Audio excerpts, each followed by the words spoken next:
वसुदेव सुतं देवं कंसचाणूरमर्दनं देवकी परमानन्दं कृष्णौ वन्दे जगद्गुरुम्।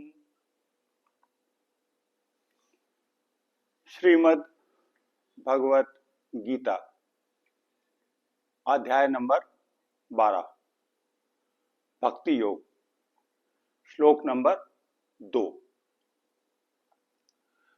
मय्यावेश्य मनो ये मान् नित्ययुक्ता उपासते श्रद्धया पर्योपेताः ते मे युक्ततमा मताः।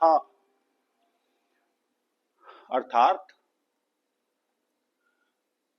जो मेरे भक्तजन है मेरे में अपने मन को पूर्ण रूप से एकाग्र करके निरंतर लगातार दिन रात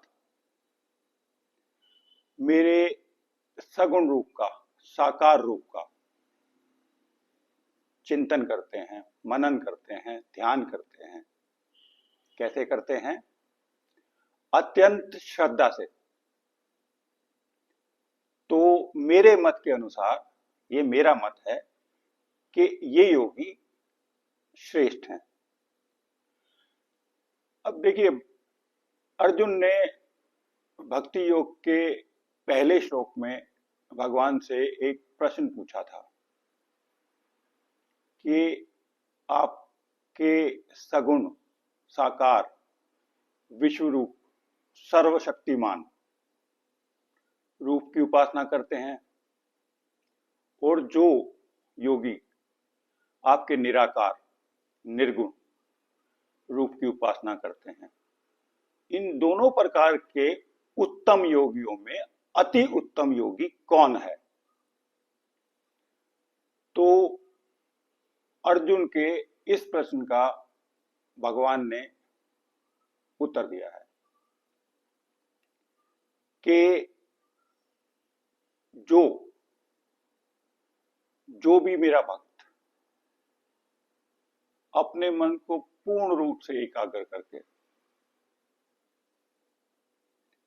नित्य युक्त निरंतर लगातार दिन रात 24 घंटे मेरे सगुण रूप का चिंतन करता है, भजन करता है, उपासते। अब देखिए, सबसे पहले तो हमें जो मन है ना हमारा, ये मन कभी भी टिकता नहीं है एक विषय पर। इसको एक विषय पर टिकाना सबसे कठिन कार्य है। आप एक प्रयोग करके देखिए कि मैं 1 मिनट के लिए 60 सेकंड केवल भगवान का चिंतन करूंगा। आप पाएंगे कि 15 सेकंड, 10 सेकंड, ज्यादा से ज्यादा 20 सेकंड, ये साधारण हमारे जैसे मनुष्यों की बात हो रही है, तो आपका मन आपको कहीं और खींच के ले जाएगा। इसलिए भगवान कह रहे हैं मई आवेश्य, अपने मन को मुझ में लगा, पूर्ण रूप से लगा, नित्य युक्त कर, लगातार लगा, निरंतर लगा, दिन रात लगा। उपासते, देखिए ये उपासते शब्द है, ये उपासना से बना है। उपासना का अभिप्राय है उप आसन, भगवान के समीप जाके बैठना। अब भगवान के समीप जाके बैठना ये एक साधारण क्रिया नहीं है। इसका अभिप्राय है कि अपने आप को संपूर्ण रूप से भगवान को समर्पित करना, यह है उपासना। आप खाली बैठोगे उसका कोई लाभ नहीं है। संपूर्ण रूप से भगवान को अपने आप को समर्पित करना, ये इसको कहा जाता है उपासते।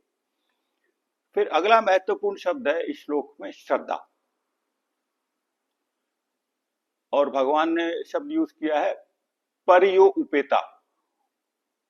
परियो श्रद्धा, अत्यंत श्रद्धा, अतिशय श्रद्धा, और उपेता से युक्त होकर। और ये जो श्रद्धा शब्द है, इसका अभिप्राय है कि हम जीवन में जो भी कुछ पाना चाहते हैं, यहाँ ईश्वर की बात है।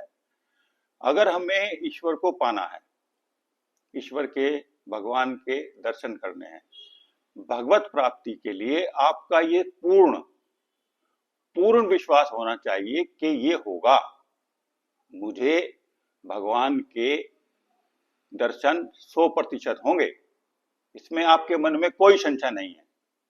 अगर ऐसा है तो फिर वो श्रद्धा में आता है। षट संपत्ति में भी है श्रद्धा, चलिए उसकी चर्चा बाद में करेंगे। तो इसके बाद भगवान ने क्या क्या क्या कहा है, ते में युक्त तमा मताहा, कि मेरा मतानुसार, मेरा मत है कि ये योगी जो मेरे सगुण साकार रूप की उपासना करते हैं वो श्रेष्ठ हैं। यहां साकार रूप, सगुण रूप कैसे आया? क्योंकि भगवान कृष्ण साक्षात अर्जुन के सामने विराजमान है, अर्जुन को उपदेश दे रहे हैं वो। तो भगवान कह रहे हैं मेरे, जब भगवान ने मेरा शब्द यूज किया, मेरे शब्द का प्रयोग किया कि मई आवेश है, कि मेरे में मन को एकाग्र करके, तो वो साक्षात है, सगुण है, वो सर्वशक्तिमान है। तो यहां इसलिए भगवान ने कहा है कि मेरे जो सगुण रूप की, मेरे जो साकार रूप की, हम सभी करते हैं, जिसकी जितनी शक्ति है, श्रद्धा है, जिसका जितना भगवान की कृपा है, सब अपने हिसाब से भगवान के सगुण रूप की ही, साकार रूप की ही हम पूजा अर्चना करते हैं, ध्यान करते हैं।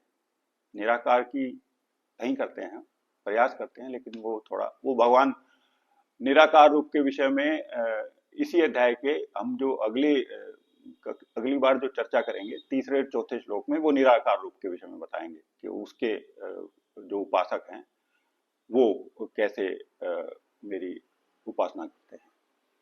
तो यहाँ भगवान ने अपने सगुण और साकार रूप के विषय में बताया है कि जो मन है ना तेरा, देखिए मन और बुद्धि वो आपको फॉलो करेंगे, स्वयं जो आपका स्वरूप है। अगर आप किसी भी वस्तु में, पदार्थ में स्वयं जब लगोगे, मन और बुद्धि अपने आप लग जाएंगे उसमें।